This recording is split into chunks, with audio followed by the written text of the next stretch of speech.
Your friend Honorable Erica Kwesikrapa, Afijasi East District Assembly member.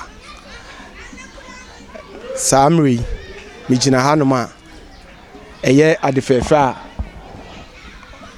Ye in Bima, ye papa, ye bibia Alex. Sana do na nim no Afijasia. Say your friend Alex. It may be a chemu or bepe MP. Ye na Peter Chubuiba. And what do me ye moi? Abi penti ye school down your mind.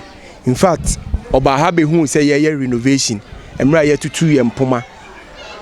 Ye she chef of it's answered not down ye timon ne mu soon. And Colanet Namusia there, ne, enco ye. In Timra, ye 2 poma no way, where an address will be penti a diner chair. Mohammed de Manu who had fair flower by Yamay, Wababe penti a diner amaye. Na Senya, ye see a few in some moon. On Wabe Yamay, near catch the Fijas, ma I well bruchy, and ne Ghana high, and near Fijasi and answer. Ye das names we been signed day, Emra, Yeda.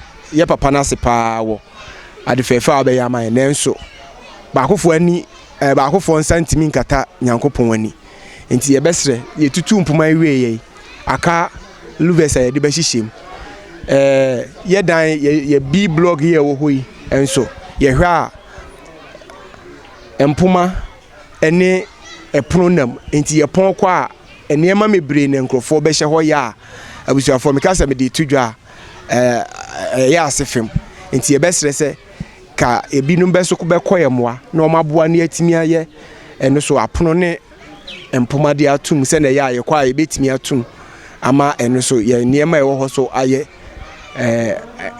aye save ama ye meda yeda Honorable Alex ase na yesre nyame hyiama no yeda obi bia so ase.